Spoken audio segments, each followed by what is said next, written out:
Assalamualaikum warahmatullahi wabarakatuh. Salam sejahtera bagi kita sekalian. Bapak Ibu yang saya hormati, saya ingin menyampaikan tentang percepatan sertifikasi kompetensi agen properti.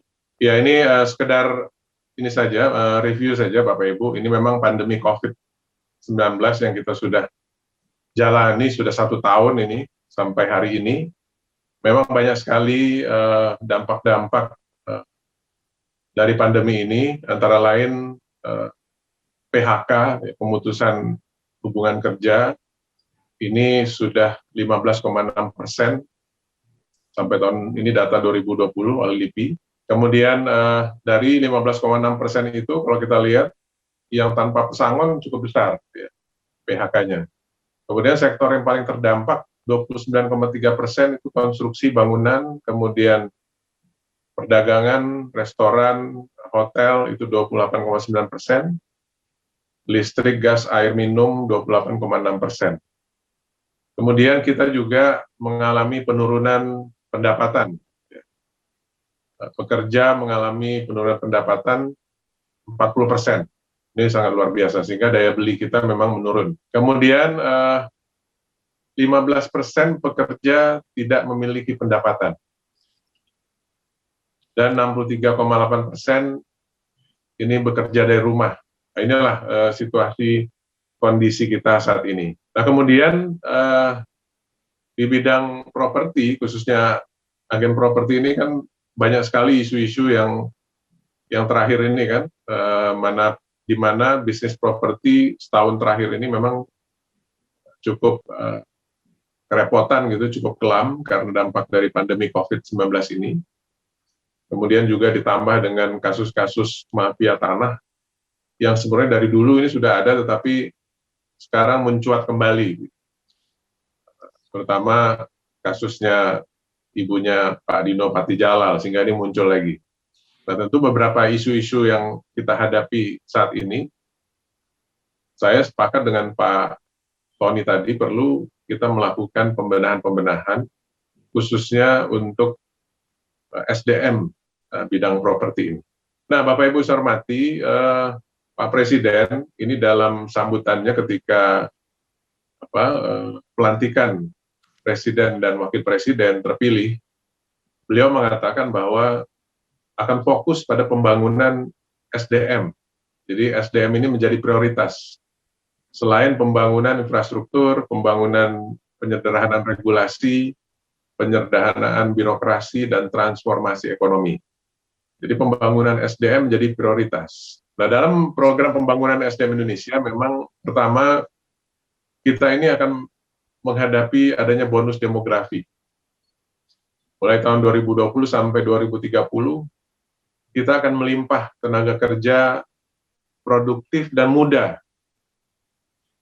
Sehingga kita harus bisa memanfaatkan bonus demografi ini. Karena bonus demografi ini bisa juga menjadi ancaman bagi Indonesia kalau kita tidak siap untuk mempersiapkan infrastruktur untuk memanfaatkan adanya bonus demografi ini. Antara lain adalah pertama tentu adalah faktor kesehatan. Generasi muda kita harus generasi muda yang sehat. Kemudian pelatihan vokasi, pendidikan vokasi itu penting karena dia langsung tertuju kepada industri.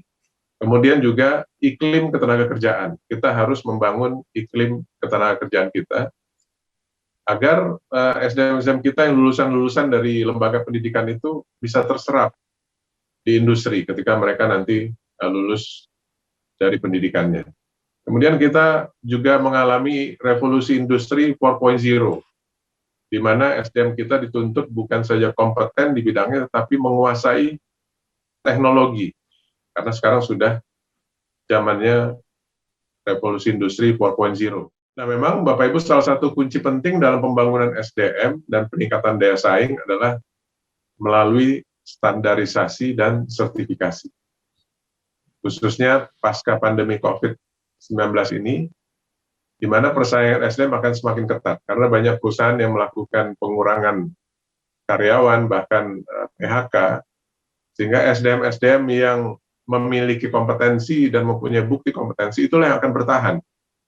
di era pasca COVID-19 ini. Nah, kemudian ini Bapak Ibu, saya mengutip apa yang disampaikan oleh Pak Presiden Jokowi ketika membuka Balai Latihan Kerja Komunitas se-Indonesia di Jawa Tengah tahun 2019.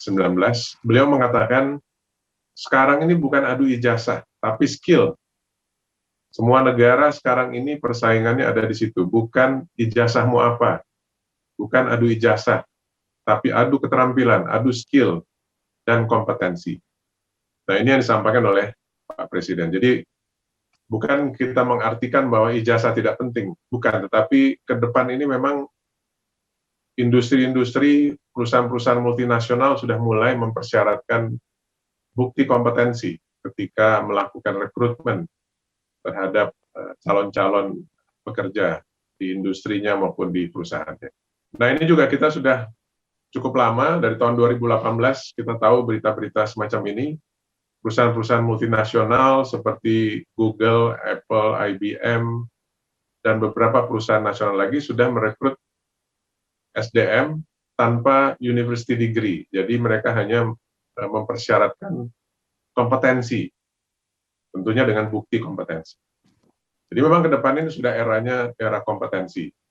Sehingga saya sangat mengapresiasi dari Asosiasi Real Estate Indonesia ini yang memprakarsai acara ini, karena memang ini sangat penting, SDM bidang properti, khususnya agen-agen properti ini. Karena ke depan memang situasinya sudah seperti ini. Lanjut. Nah, kemudian juga tuntutan persyaratan kompetensi dalam perjanjian Moda 4 GATS, perdagangan jasa, ini juga sudah menjadi tuntutan. Ada Undang-Undang Nomor 7 tahun 2014 tentang perdagangan.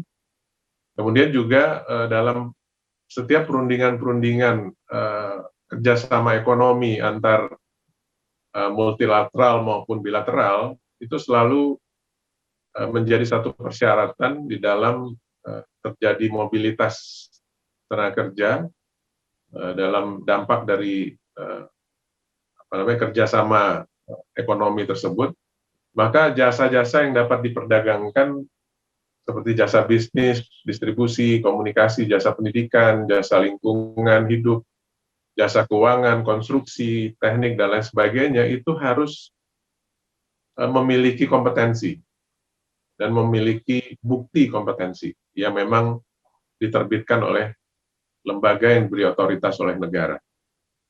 Lanjut.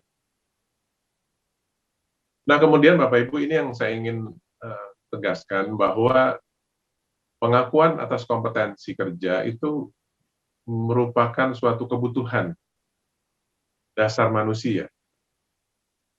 Kenapa? Karena kalau kita memiliki rumah atau tanah, properti, pasti kita ingin memiliki bukti kepemilikan berupa sertifikat hak milik. Kan itu pasti, nggak mungkin kita beli properti tapi kita tidak urus sertifikat hak miliknya. Begitu pula kalau kita punya kendaraan, ya, punya mobil, punya motor, dan sebagainya, pasti kita ingin memiliki bukti kepemilikan berupa BPKB. Nah, problemnya di Indonesia ini, ketika kita memiliki keahlian atau kompetensi di bidang tertentu, kita tidak tidak mempunyai keinginan yang kuat untuk mendapatkan pengakuan atas kompetensi yang kita miliki. Padahal kalau kita punya barang, kita ingin punya bukti kepemilikan. Tapi kalau kita punya keahlian kompetensi, biasanya orang Indonesia tuh, kok saya kan sudah ahli, ngapain lagi kita mendapatkan bukti? Nah, justru disinilah negara hadir untuk memberikan pengakuan oleh negara kepada setiap SDM yang memiliki kompetensi atau keahlian. Sehingga, lanjut. Next. Nah, maka dari itu, Bapak Ibu, sertifikat kompetensi merupakan produk hukum yang menjadi legitimasi atau bukti pengakuan terhadap kemampuan seseorang dalam melakukan pekerjaan tertentu yang ditetapkan oleh otoritas yang berwenang berbasis Nah, ini penting. Berbasis kepada standar kompetensi yang telah disepakati dan ditetapkan. Jadi dalam kita memberikan pengakuan kompetensi kepada seseorang, dalam proses asesmen atau uji kompetensi itu harus ada basisnya tuh standar kompetensi. Jadi kalau tanpa standar kita tidak bisa memberikan pengakuan seseorang. Jadi harus ada standarnya. Oke, terima kasih banyak Aldo. Tapi sebelum kita akhiri, kita akan menyerahkan piagam ini dari kami untuk kegiatan hari terima ini. kasih.